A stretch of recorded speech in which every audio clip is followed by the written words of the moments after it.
我搬了一些你的东西过来，您就不怕对门撞见，产生不必要的联想？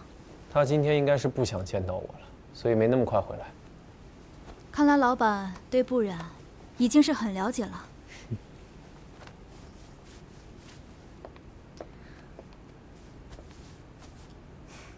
令人发指的细节控，也不知道以后谁能胜任嫂子的角色。你在我的熏陶之下，一准很好嫁出去。我嫁人还是等2年好了，起码等易华没有威胁，陆思琪不再是你的软肋。放心吧，我会尽快解决的。饿不饿？给你煮碗面。好。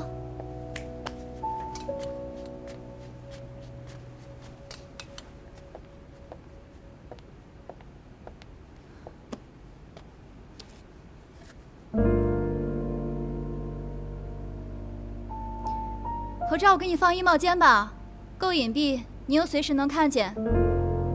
好。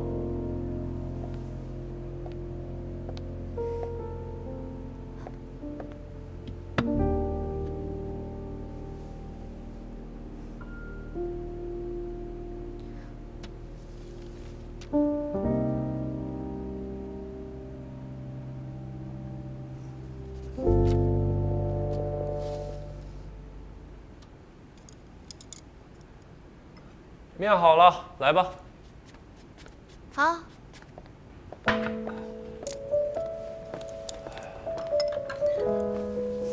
闻着好香啊！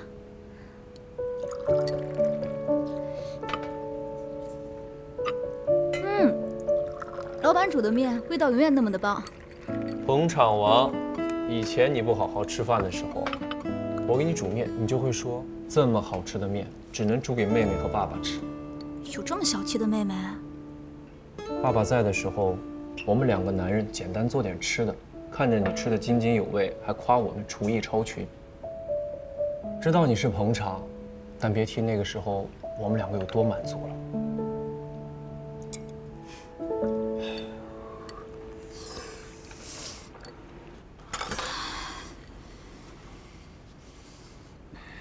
头又疼了？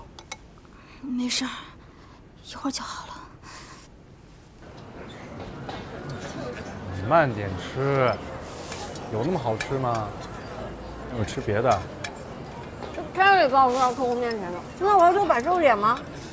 只告诉我，他这种人，我8天以后要跟他结亲呢。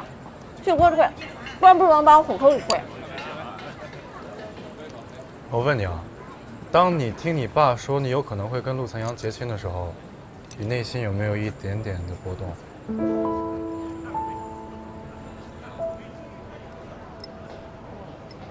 你疯了吧？我每天打工已经天天受睡了，我现在最不想回的就是福业阁，看着他就是阴影。好啊，那你就搬走啊，我房子多，搬过来我这边。再等等。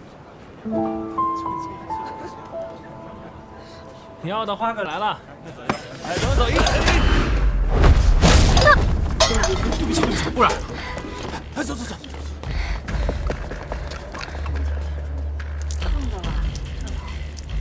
混蛋！现在你去医院处理一下。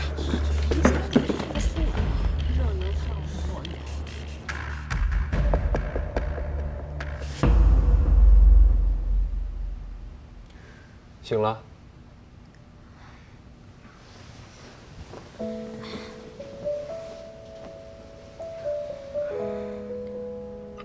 喝点水。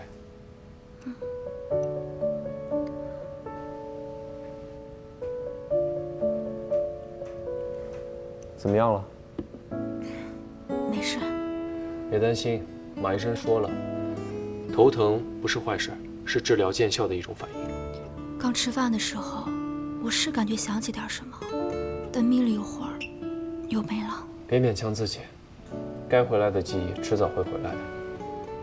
马医生说让你今晚留院观察一晚，没事的话，明天早上就可以出院了。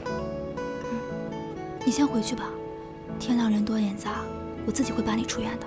好，我去跟马医生说一声。好，去吧。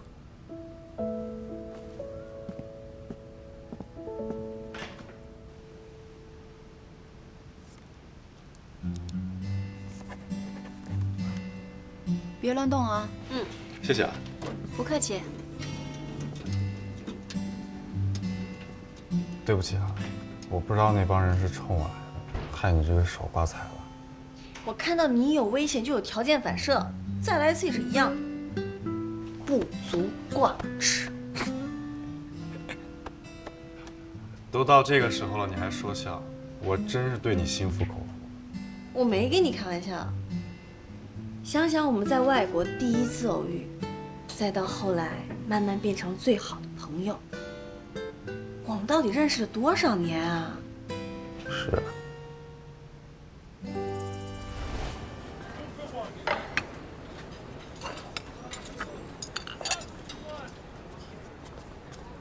儿子，你爸被易华集团逼死了，他就是因为误信了他那个所谓的好友易敏德。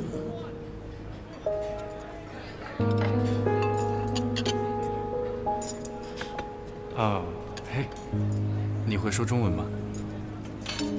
我是中国人。啊，我刚来这儿想找一份洗碗的工作，你能不能问问你的老板？可以啊，我可以帮你问一下我们店长。我也没想到自己后来会被不染的善良打动。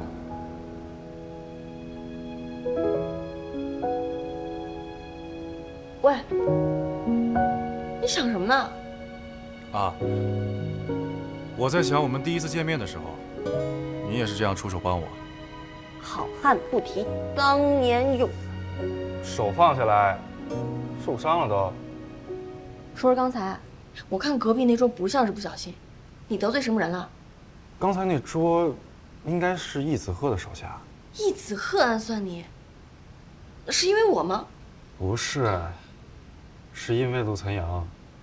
我之前联合陆岑阳给泰勒好看，你弟吧，他忌惮陆岑阳的威胁，他明着不敢动我，选择暗算我。我觉得8成应该是这样。你跟陆岑阳什么时候穿一条裤子？我发誓，我可没有啊。当时是真假泰勒都在中国，我偶然撞见陆岑阳揍泰勒还挺勇的，而且他跟我一样，都想让泰勒为过去的行为付出代价，正好借他之手，可以为你除一口泰勒的恶气嘛，所以我才选择暂时跟他合作。走，你还想包庇他，就因为他是真泰勒吗？我们闯进的是别人的地方，这对你不利，赶紧走。我算是看清你了，人家的设计只有人家会用。走啊！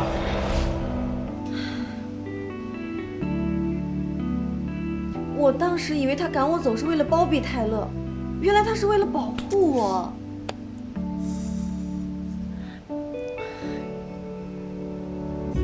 我当时也想去的，我就是去晚了。易子鹤现在暗算你，那接下来很有可能会暗算他。我得去通知他，给他提个醒。哎，你看看你，刚刚还对陆岑阳大发雷霆呢，现在就因为他的滴水之恩你就心软了。你今天受伤了，给他发个短信，良心到位了。不行，万一他要是没看到呢？那你给他打电话呀。我们刚吵过架，他要是在气头上不想接电话怎么办？你的手受伤了，明天才能出院。你也想想我这个死党好不好？不要让我老是担心你。躺下。哎，知道了，听你的。我困了，睡了。好及时的哈欠。你不会是想趁我走了之后偷偷把管溜走吧？天色不早了，明天你还要上班，赶紧走。那你答应我了？嗯。陆岑阳那边我会去说的。你今天晚上好好休息啊。明天知道。接你。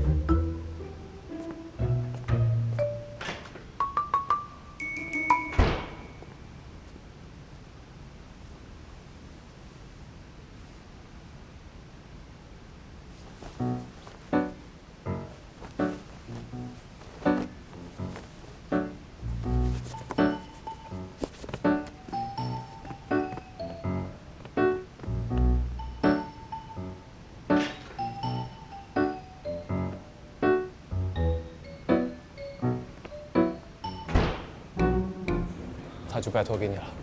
放心，治疗这方面我会盯紧的。但是有一点，这记忆一旦恢复，他以前的痛苦和悲伤也会随之而来。你能有把握帮他挺过去吗？无论如何，他对他的人生都有知情权。如果找回记忆，他会面临各种各样的问题，那我一定会跟他一起去面对的。好，我会尽力的。马医生，我这段时间实在是太忙，没时间照顾他，希望你能帮我多多留心。陆晨阳也来看病，我正要找他呢。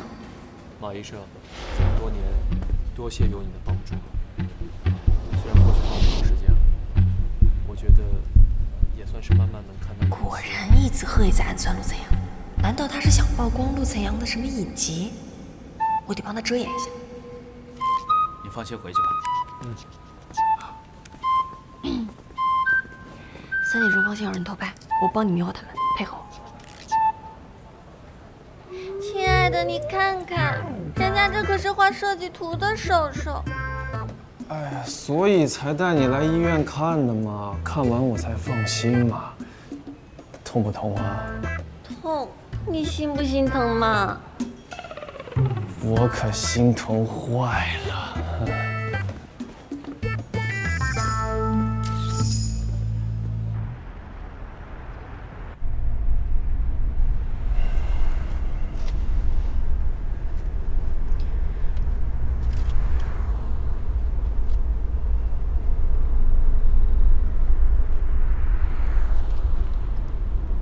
偷拍你的应该是易子鹤的人，好在你配合得快，顶多也就被爆一个陆晨阳办公室恋情的料。我一个平平无奇、随时可能被开除的菜鸟，没有话题点，闹不出水花。事关你的名声，这么帮我值吗？你帮我做了泰勒，这次算我还你人情。你手怎么会受伤？我跟齐勋撸串儿，有人暗算他，我就帮他挡了一灾。手伤的严重吗？我认识医院的主任医生，可以让他帮你看。唉，小伤不打紧，这么晚出现在医院，别是有什么隐疾啊？你少咒我。我是真的怕你有隐疾被爆，才站出来帮你忙的。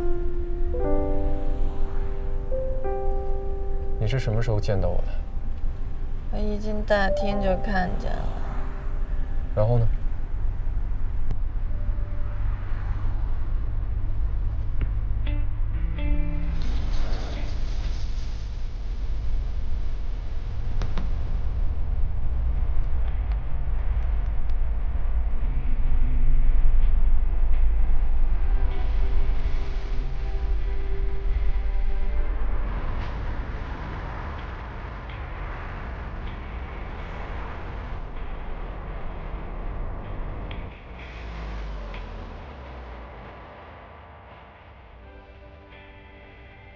好在你配合得快，顶多也就被爆一个陆晨阳办公室恋情的料。我一个平平无奇、随时可能被开除的菜鸟，没有话题点，闹不出水花。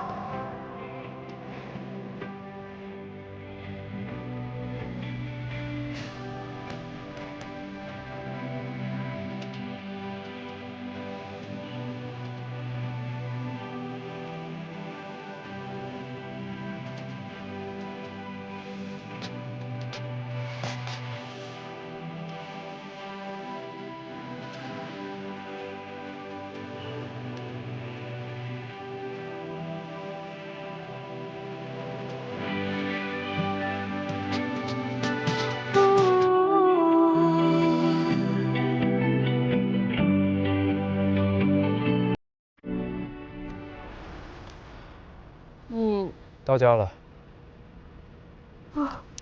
谢谢。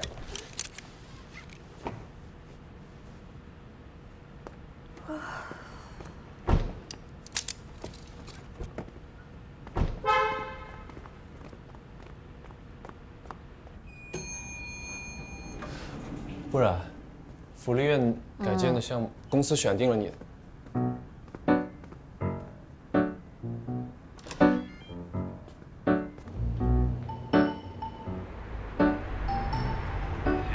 太胡闹了，怎么能擅自回家？今天还要换纱布呢。你别念了，医院的床我睡不着，马上就去换纱布。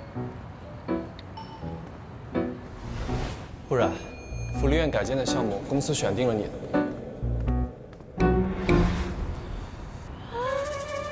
这么重要的事儿，怎么偏我犯困的时候说啊？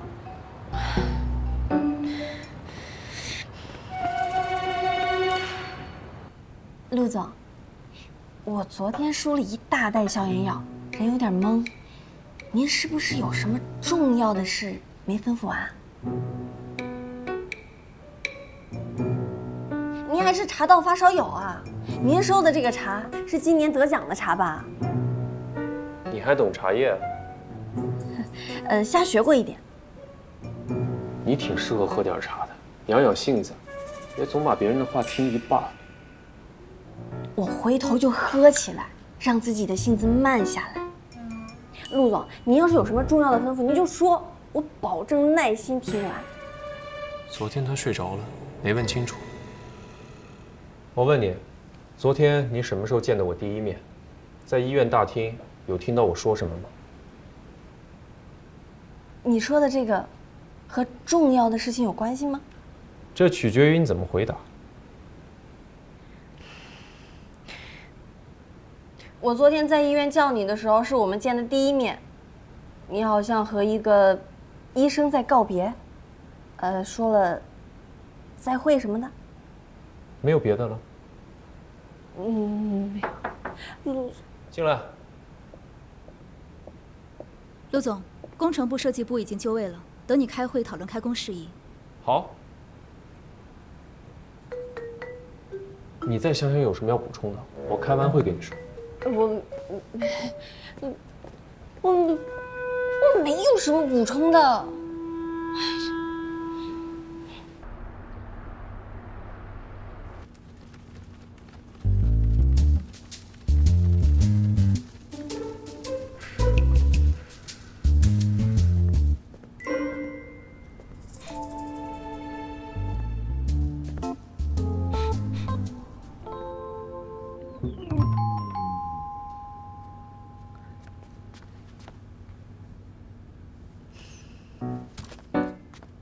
老板，今天下班这么早啊？你家有浓浓的茶香味儿，怎么有贵客要招待？只是听了老板您的教诲，喝喝茶，让自己的心静下来。要一起喝一杯吗？好啊。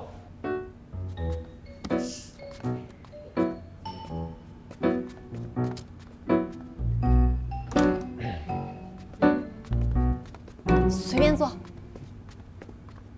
普洱茶用煮的，你要喝这么浓的吗？我这不是怕困，又错过了什么重要的指示，等一句话等一天呢。倒茶倒挺有模有样的。太浓了。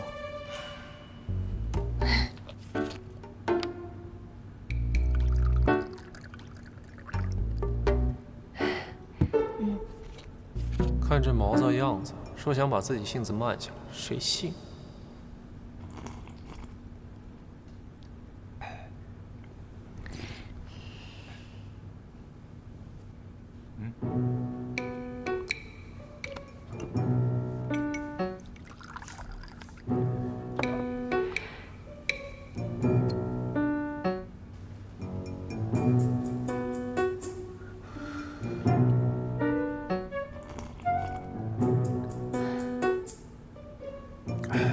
说话呀！不是陆总，这喝茶聊天，你别光喝茶呀，有想说的话得说。我问你什么时候在医院看到我的，但你说你想不起来什么，我得多给你点时间，让你好好回忆。你想起什么，决定着我跟你说什么。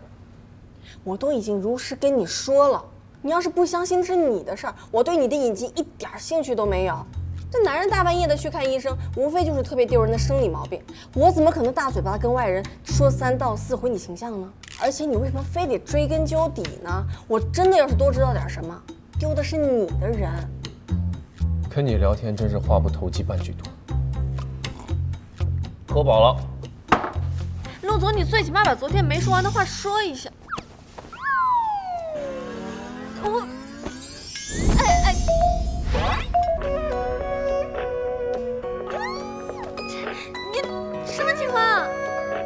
天没吃饭，你茶太浓，低血糖了。什么低血糖？你给我，喂，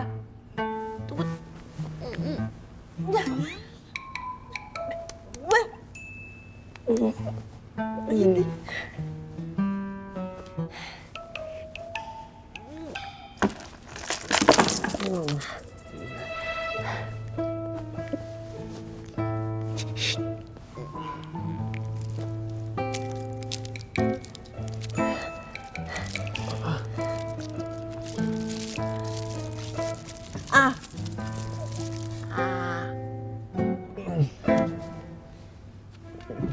叫。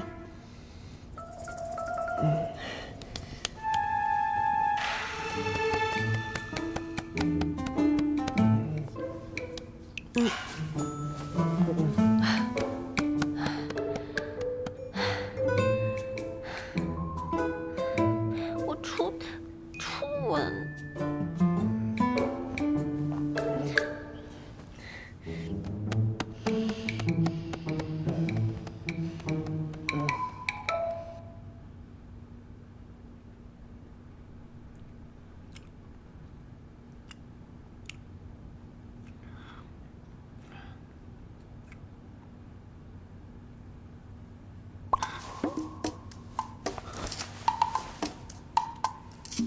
你刚刚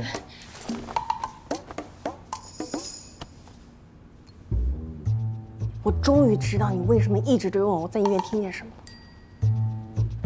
你去医院，是不是因为你老是容易低血糖啊？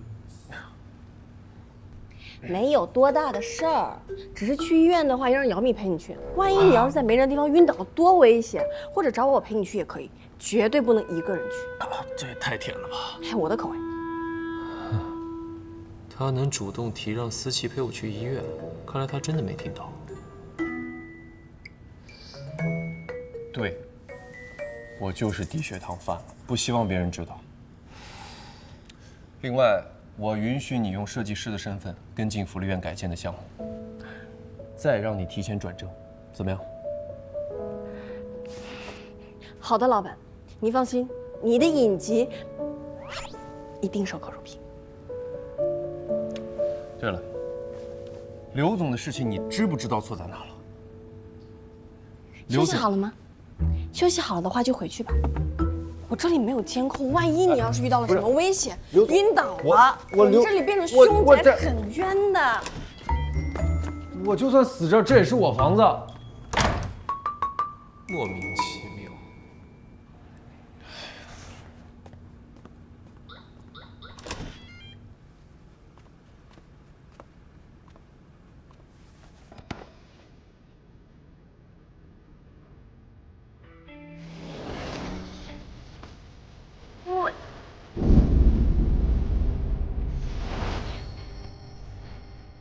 我的初吻。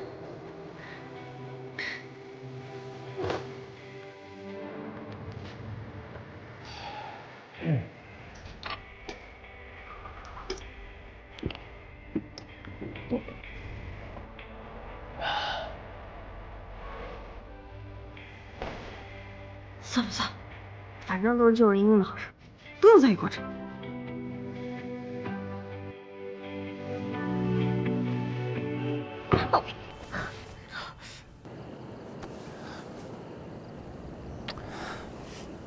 我要的东西都拿到了吧？和品商确定的改建设计图都在里面，包括所用材料和施工计划都有。知道设计师是谁吗？叫不染，小朋友们都很喜欢他。前几天院长才定下用他的设计图。走，带我最爱的老婆买鞋去。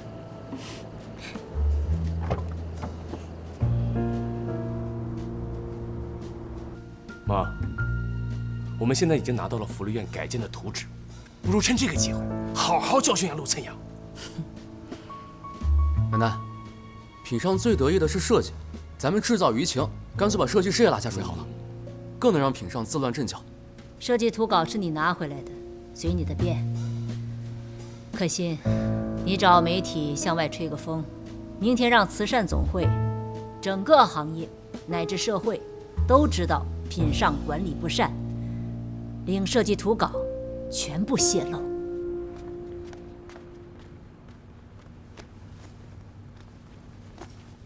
我允许你用设计师的身份跟进福利院改建的项目，再让你提前转正。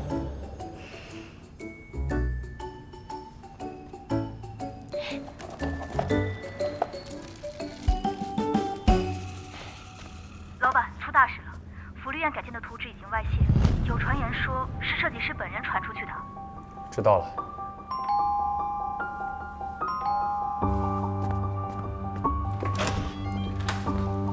巧克力给你备着，饿的时候别落下。你自己留着吧，今天开始给你放假，别去公司了。哎，不是你昨天才让我做项目的，今天怎么就让我停工啊？我已经答应了，不会把你影集到处宣扬，到底是为什么？你给我一句明话呀！福利院的项目出事了，有传是你这个设计师出卖的，你最好别轻举妄动。陆岑阳是我看着长大的，他的能力和对福利院的用心，不用我跟你们慈善总会赘述了吧？现在是出了一点状况，可任何公司都可能发生啊。就算是易华，他也不能一定保证没有一点的疏漏。听说各位打算为品上的福利院改建提供建材，但品上泄露图纸的事闹得沸沸扬扬，各位应该都不想受到牵连吧？正好易华参与的住宅产品要全部精装升级，要用到给各位目录里的特级环保材料。目录里的物料，陆岑阳都找我谈过。华董是要对品上下重手吗？易华以后的项目将大量运用新型建材，必定能带动市场跟风。如果在座的各位愿意跟着易华喝酒吃肉的话，我劝大家尽快囤货。好，麻烦你了，王总。对，情况就是这样。喂，李总，听说您进了一批特级环保建材，我愿意高出市场20个点跟您拿货。你好，我是品商的。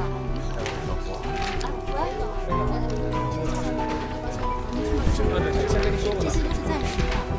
好，我等您电话。魏总，不好意思啊，帮不了。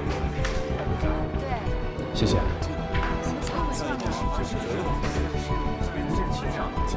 喂，周总，我和您都是刚刚进入本地市场，不知道您是否愿意为改建福利院出一份力呢？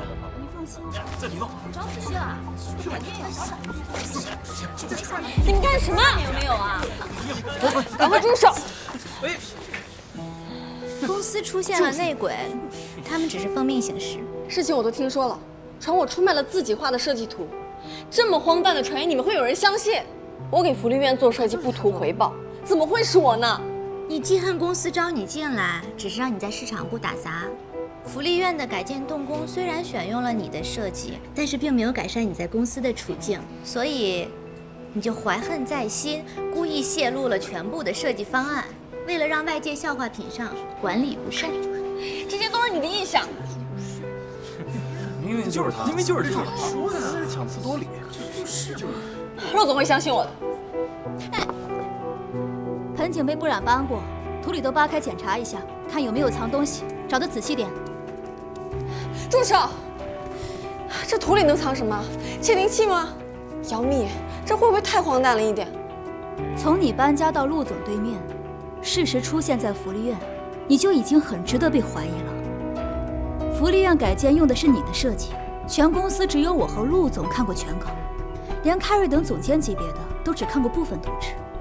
为了以防万一，不同部门都只有相对应的执行图纸，所以你泄露全图的嫌疑最大。我画那些图纸费了多少心血，就是想给福利院的孩子们一个理想的家，让他们心心念念的屋子能够顺利改建好。我怎么会做出卖公司、影响改建的事呢？我只是公事公办。如果你真的是被冤枉的，公司自然会还你清白。但如果真的是你，我绝对不会手软。妈，你看看不染的惨样。小然有事儿，你应该先跟他爹说呀。妈呢？我管他要点钱，想给慧云买点营养品。他说上班给我挣去，一早就溜了呗。一敏德，妈可不是让你随口调侃的。你倒挺懂事儿。好，不说了。哎，你不是有小冉的消息吗？拿来给我瞧瞧。看我女儿怎么了，让你那么得意？快点。行。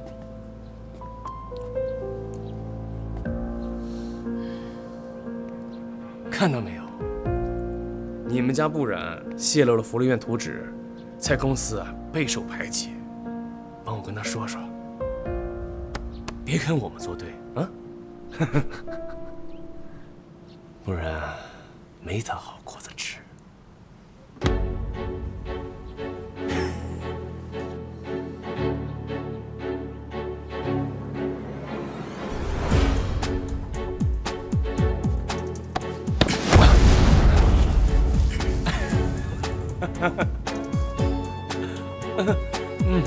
以后别再找小冉的麻烦，你最好把话给我听进去。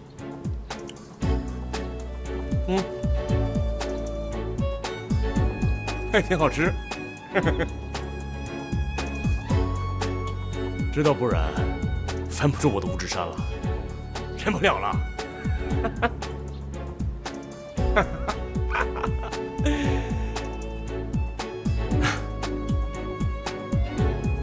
我会告诉妈，你一直在故意装废人，妈一定会把你赶出这个家。小崽子，我们早就过了不懂事的年纪，已经是一名父亲了。我能为小冉忍，不代表我不会还手。如果你不知收敛，保不齐你这个位置也做不了几天了。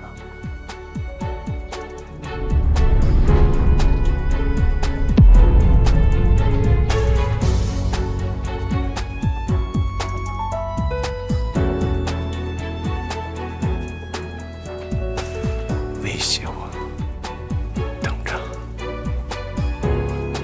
我会让不然无路可走。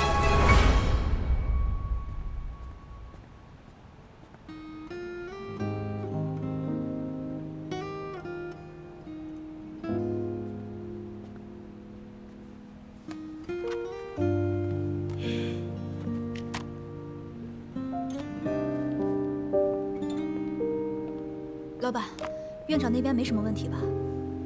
不染的工位什么情况？网上爆料直指不染，调查自然会先冲着他。我昨天才正式通知不染，设计图采用他的，让他跟进施工。他一直都想做福利院的项目，好不容易得到的承认，他开心都来不及，怎么会傻到出卖公司呢？对手的小动作搞得太明显了，你们不去追查背后使坏人的证据，在这里针对不染，这很不明智。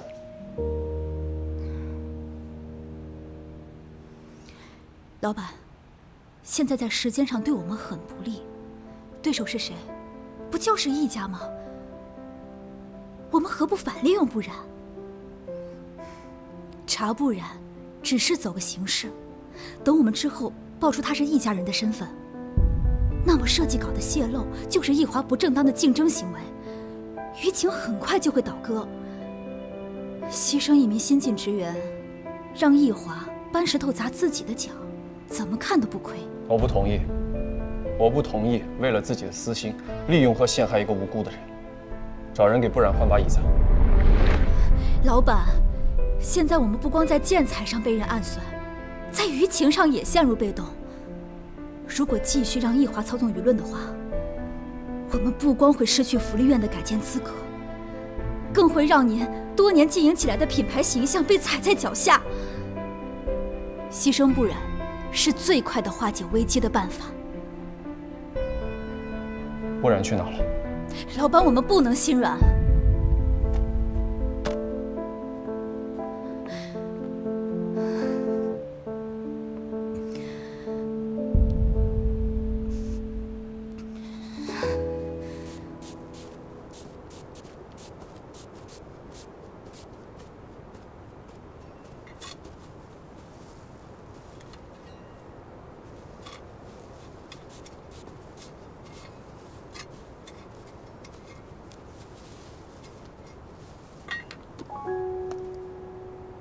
谢谢李师傅。不担心自己的处境，倒有闲工夫在这种花。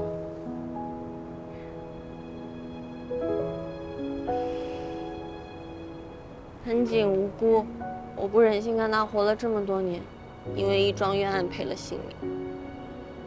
你以前遇到点事情就会炸毛，这次倒很淡定。怎么，怕被人看出内心的不安，只能对职务施展善意了？我跟你说了那么多话，你好歹听进去几句。烫伤膏记得用，把你的手照顾好。土都进纱布了。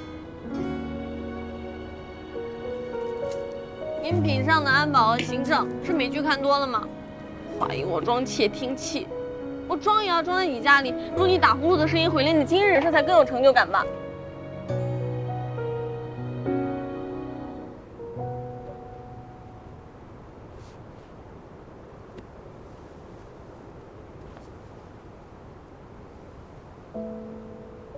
我心里的确很不安，担心盆景因我而冤死，担心福利院的孩子们心愿打折。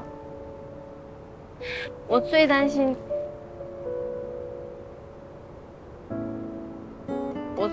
你压力太大，不好和院长交代。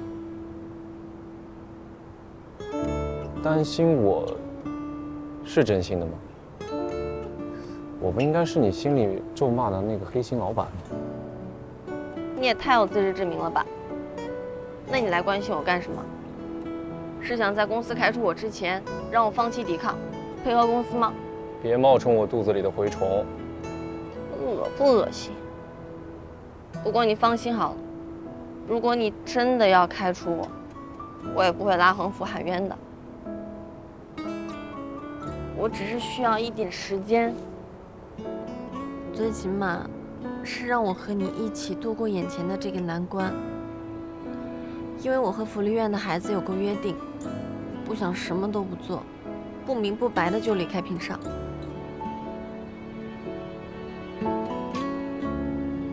你如果继续留在品上，只会遭受更多的白眼和质疑。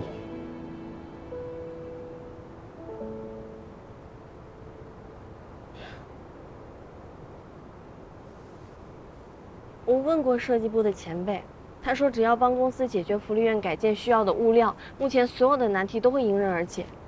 你给我刘总的联系方式，我去求他，别管是给他儿子设计婚房，还是给他的宠物设计房子，我都能做到。这就是你想的好办法。聪明不过3秒，你给我记住，你只不过是个菜鸟，轮不着你为我出头。我踩到你尾巴了吗？你干嘛突然这么凶啊？我不就要一个刘总的联系方式吗？上次也是莫名其妙惹了他，我去跟他道个歉，顺便说服他给我们提供建材，这样不是所有的问题都解决了吗？你给我听好了，我不允许你去找刘总，以后在路上见到他都给我绕着走。从今天起，给你带薪休假，把手养好，你不添麻烦就是最大的帮忙。你让我带薪休假？你没有怀疑过是我泄露了设计图纸吗？废话，就你那屁大点本事，哪能搅动那么多媒体给品上下黑料？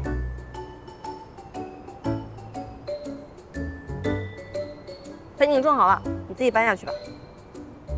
我是老板，我为什么要搬？我没吃完午饭，哪来的力气搬啊？你的力气都用来顶嘴了。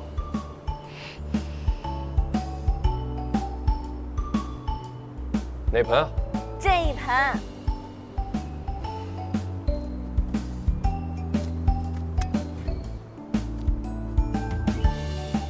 跟上。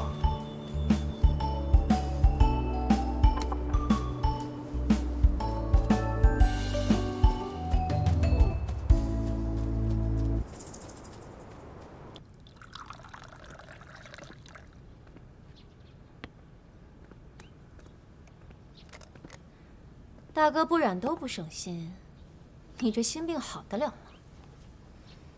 我听子鹤说，上次碰见大哥和陆岑阳说什么结亲，大哥是要指望不染彻底倒戈了。你们不是希望妈跟敏德彻底翻脸吗？你想让敏才跟子鹤接班，正好少了妨碍。对付你们一家都不用劳烦妈，不管你们心里在打什么算盘，不然都是没希望的。有没有关注新闻啊？不然毛毛躁躁泄露了图纸，陆岑阳麻烦可不小呢。我猜他现在应该对不染恨之入骨吧。明明心里紧张的要命，不用装作若无其事。以后这样的好事，我们还是会想着不染的。第一次见到干了坏事自己承认的。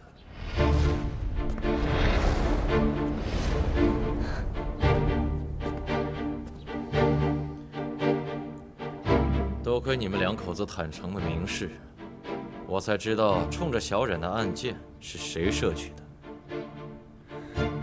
大哥，可惜子赫干了不少不光彩的事，我掌握了一些证据。对证据感兴趣的话，你能不能告诉我，是哪位建材商巴结一华最积极？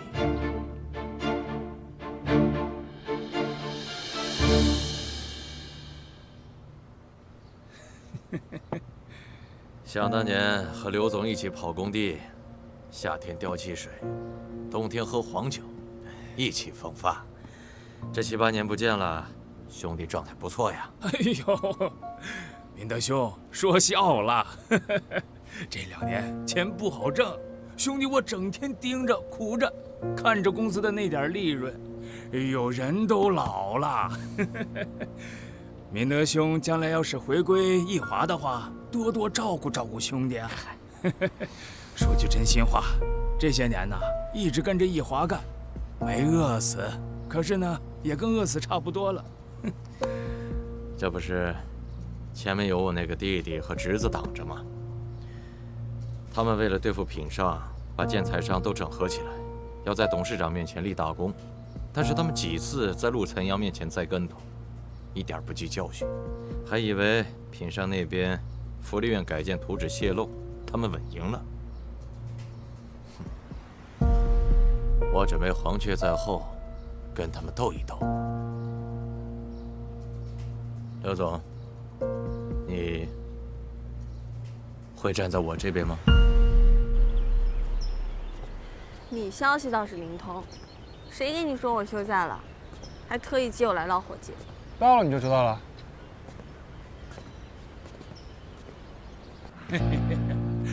哎呦，敏德兄啊，这话说的就见外了，我当然是站在你这边了。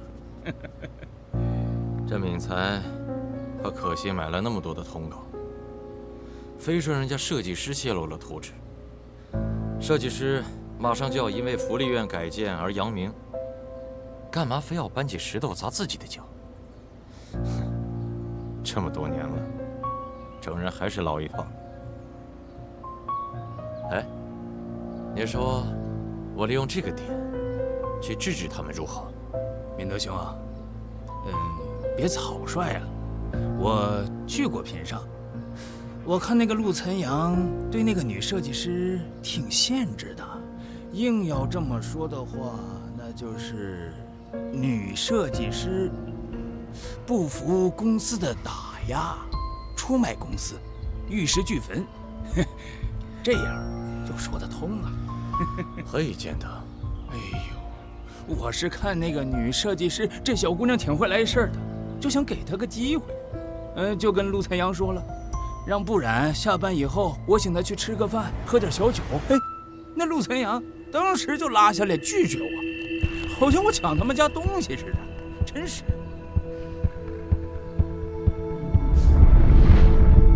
你看人家设计师长得漂亮，打人家主意了吧？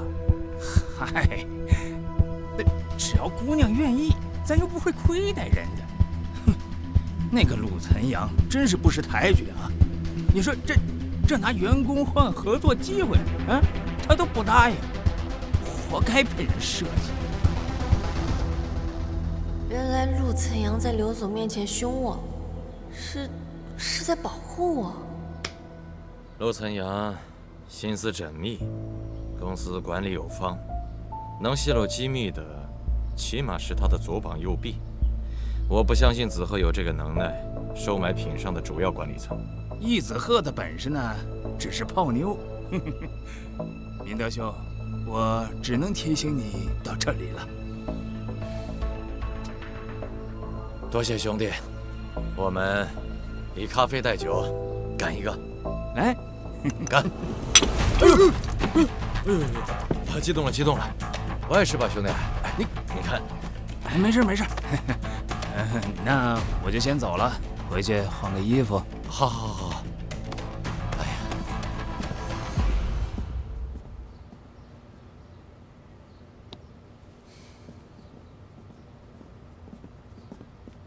伯父忽悠刘总一套套行云流水，临走前还不忘修理他一把，厉害。我看到他要打小冉的主意，心里当然不爽。以后我再跟他算总账。欧巴，干嘛？感动你印象当中的老爸回来了？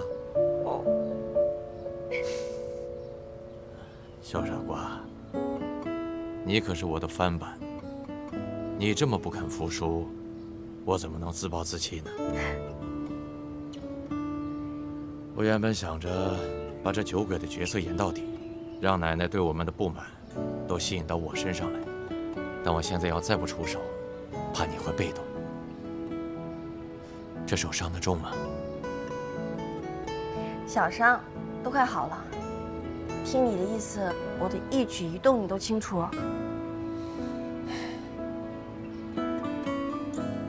对不起啊，女儿，是老爸的错，才会让你这样一路战战兢兢的。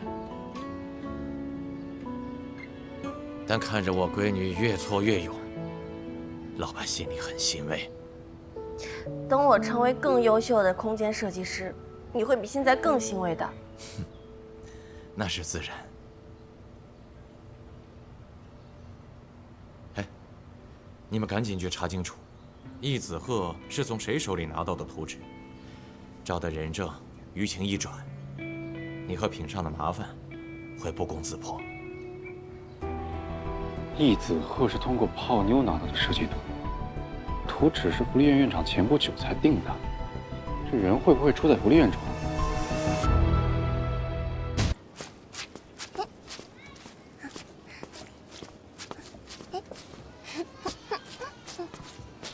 你手痒了？我跟你说了，这些很贵的，是你能乱画的吗？你把手伸出来，我让你长长记性。快点儿，把手给我。新宇，你先回教室等姐姐，姐姐马上就来。看看，快点！你怎么回事？拿来，把手伸出来，把手摊开，快点！顾小姐，不好意思啊，误伤你了。这孩子不听话，我好好的一双鞋被画成这样，我正在教育他。水彩笔画的应该能洗掉，我在网上看过科普帖，加个微信吧。好，谢谢你，顾小姐。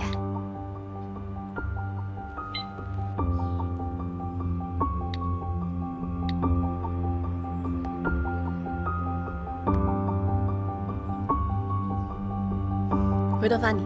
好，谢谢顾小姐。走。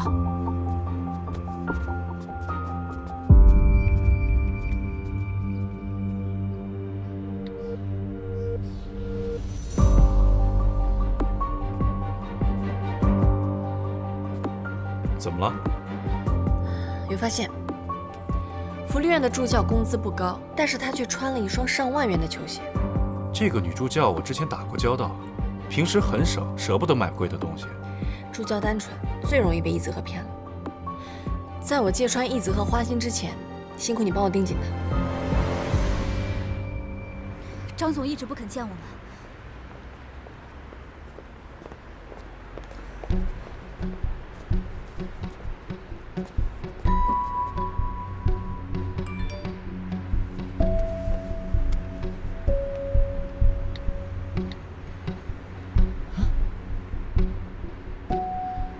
这妞儿不错，王总一定喜欢。想你了，今天老地方见。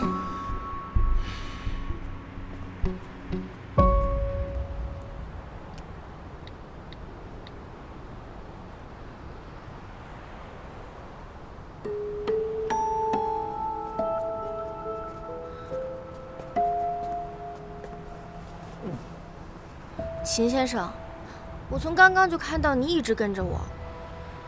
告诉你，我已经有男朋友了。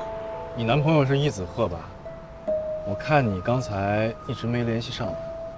他很忙的。忙什么？忙着撇开你去找乐子吗？瞎说什么？子鹤才不会。你先别着急。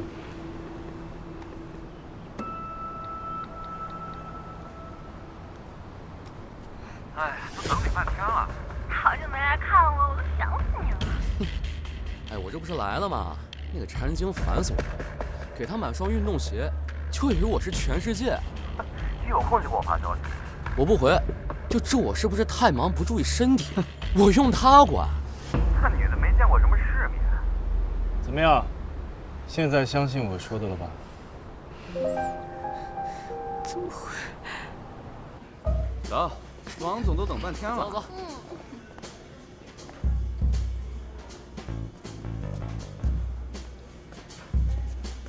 我认得你，别找易少爷麻烦。易子鹤又没包场，凭什么他能进我不能啊？怎么回事？易少爷，你要想偷拍什么的话，我保镖不是吃素的。同一个手段，我不会再上当。哼，盯紧他，直到他离开为止。好的，易少爷。好的，易少。走吧。你自己会走。快点，走吧。快走！我真的会走的，你别那么紧张行吗？快点！马上走。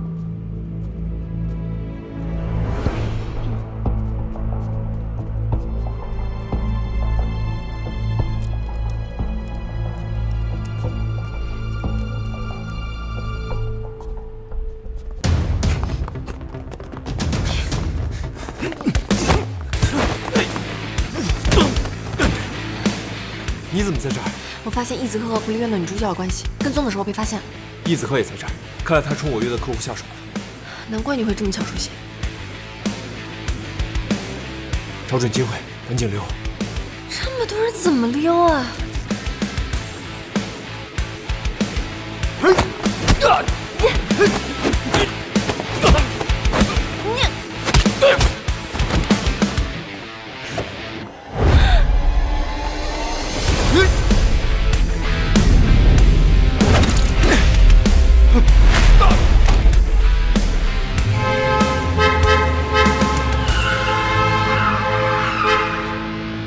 我已经报警了，现在跑还来得及。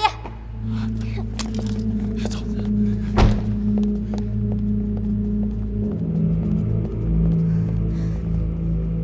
你受伤了？没事儿，易子鹤已经先我们一步了，我们得抓紧了。先去医院吧。眼前的事要紧，你先回去，我们走。好。来，干杯！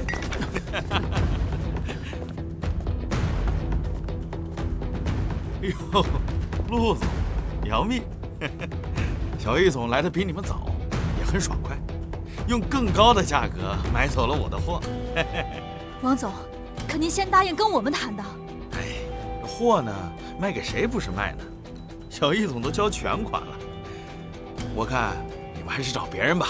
啊，王总，我保镖疏忽，让不速之客小了雅兴。我们换个地方吧。好，全听小易总安排。好。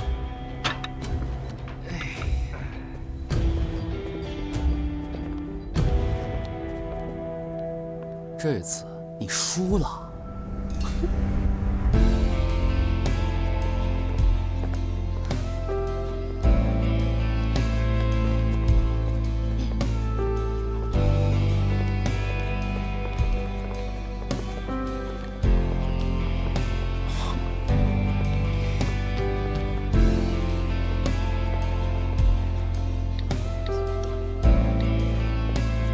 你知不知道，因为你耽误的几分钟，我好不容易联络的王总被易子鹤截胡了？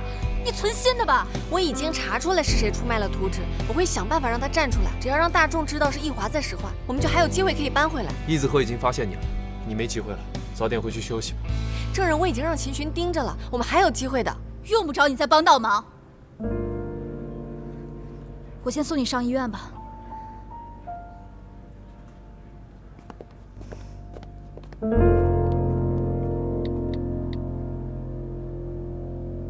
你在哪儿呢？我马上过来。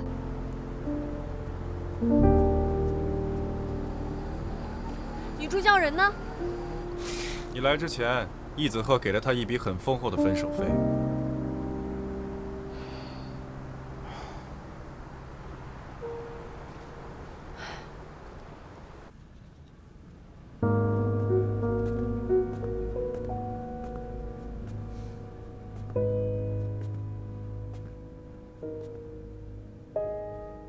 我琢磨大哥重振如前，要给一家难堪，会有什么惊天大动作？没想到，只是去找刘总喝了一杯。大哥向来就做不出什么狠事来，7年的熏陶，也就装个酒鬼，恶心恶心我们。对待外人，那是真没用。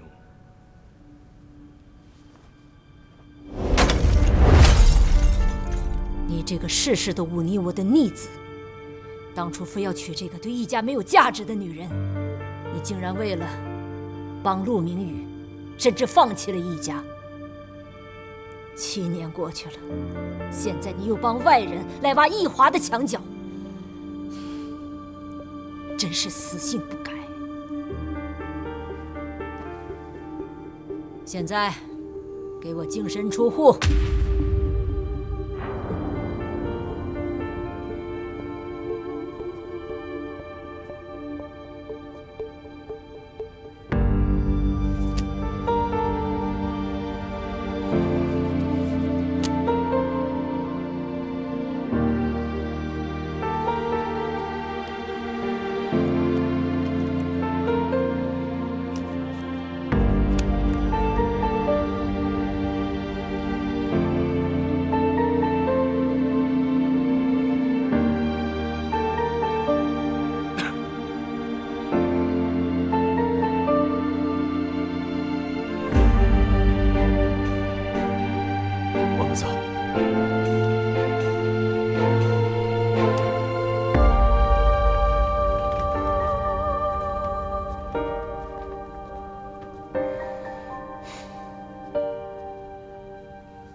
现在牺牲不然还来得及，只要抖出他是易家人，局面马上就能反转。